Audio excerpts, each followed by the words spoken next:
Break ನಂತರ ಸುವರ್ಣ ನ್ಯೂಸ್ಗೆ ಮತ್ತೊಮ್ಮೆ ಸ್ವಾಗತ. ಬಿಜೆಪಿ ನಾಯಕಿ ತೇಜಸ್ವಿನಿ ಹಾಗೂ ಸಚಿವೆ ಉಮಾಶ್ರೀ ನಡುವಣ ಮಾತಿನ ಸಮರ ತಾರಕಕ್ಕೇರಿದೆ. ನಿನ್ನೆ ಉಮಾಶ್ರೀ ಆಡಿದ್ದ ಮಾತಿಗೆ ಇವತ್ತು ತೇಜಸ್ವಿನಿ ತಿರುಗೇಟು ಕೊಟ್ಟಿದ್ದಾರೆ. ಅವರ ವಾಕ್ಸಮರ ಹೇಗಿತ್ತು ಬನ್ನಿ ನೋಡೋಣ. ಯಾವ ಪಕ್ಷದಲ್ಲಿ ಅಧಿಕಾರವನ್ನ ಹೊಂದಿ ಯಾವ ಪಕ್ಷದಲ್ಲಿ ಮಾಜಿ ಪ್ರಧಾನಿಯನ್ನ ಸೋಲಿಸಿದಂತಹ ಮಹಿಳೆ ಅಂತಕ್ಕಂಥ ಸ್ಟಾರ್ ವ್ಯಾಲ್ಯೂ ಪಡ್ಕೊಂಡಂತಹ ಮಹಿಳೆಯರು ಇವತ್ತು ನಮ್ಮ ಪಕ್ಷವನ್ನ ಹೀಯಾಳಿಸಿ ಮಾತಾಡ್ತಕ್ಕಂಥದ್ದಕ್ಕೆ ನಾನು ವಿಷಾದವನ್ನ ವ್ಯಕ್ತಪಡಿಸ್ತೇನೆ. ಯಾಕಂದ್ರೆ ಅಂತಹ ಸ್ಟಾರ್ ಅನ್ನ ಎಲ್ಲಿಯೋ ಇದ್ದಂತ ಮಹಿಳೆಗೆ ರಾಜಕೀಯ ಶಕ್ತಿಯನ್ನ ಕೊಟ್ಟಂತಹ ಕಾಂಗ್ರೆಸ್ ಪಕ್ಷ, ನಮ್ಮೆಲ್ಲರಿಗೂ ರಾಜಕೀಯ ಶಕ್ತಿಯನ್ನ ಕೊಟ್ಟಿರ್ತಕ್ಕಂಥ ಕಾಂಗ್ರೆಸ್ ಪಕ್ಷದಲ್ಲಿ ಉಪಯೋಗಕ್ಕಾಗಿ ಹೆಣ್ಮಕ್ಳು ಪಕ್ಷಗಳಲ್ಲಿ ಅಂತಾರೆ.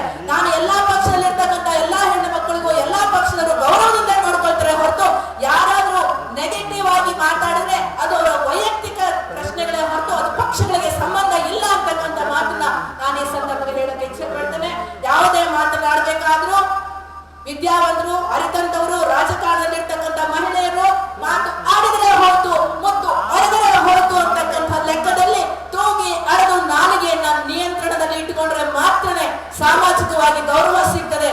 ಇಲ್ಲ ಹೋದ್ರೆ ಅಂತ ಸಾಮಾಜಿಕ ಗೌರವದಿಂದ ನೀವು ನಿರಾಶೆಯನ್ನು ಹೊಂದಬೇಕಾಗ್ತದೆ ಅಂತಕ್ಕಂಥ ದೊಡ್ಡ ದೊಡ್ಡ ಮನೆತನದ ಅಂದರೆ ಸದ್ಗೃಹಸ್ಥ ಮನೆತನದವರೇ ಬೀದಿಲಿ ನಿಂತ್ಕೊಂಡು ಹೋರಾಟ ಮಾಡಬೇಕು, ಒಂದು ಟಿಕೆಟ್ ಕೊಡಿ ಅಂತೇಳಿ.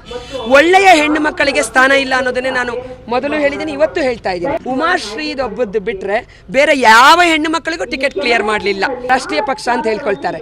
ಅಲ್ಲಿ ಅನ್ಯ ಮಾರ್ಗದಲ್ಲಿ ಹೋಗ್ತಕ್ಕಂಥವರಿಗೇನೆ ನನ್ನ ಜೊತೆ ಯಾರು ಬೇಕಾದರೂ ಡಿಬೇಟ್ ಮಾಡಲಿ, ಕಾಂಗ್ರೆಸ್ ಒಂದು ಮಹಿಳಾ ಪೀಡಕ ಪಕ್ಷ, ಮಹಿಳೆಯರಿಗೆ ಯಾವ ರೀತಿಯಾದ ಮಾನ್ಯತೆ ಮತ್ತು ಆದ್ಯತೆ ಅಲ್ಲಿಲ್ಲ ಅಂತೇಳಿ.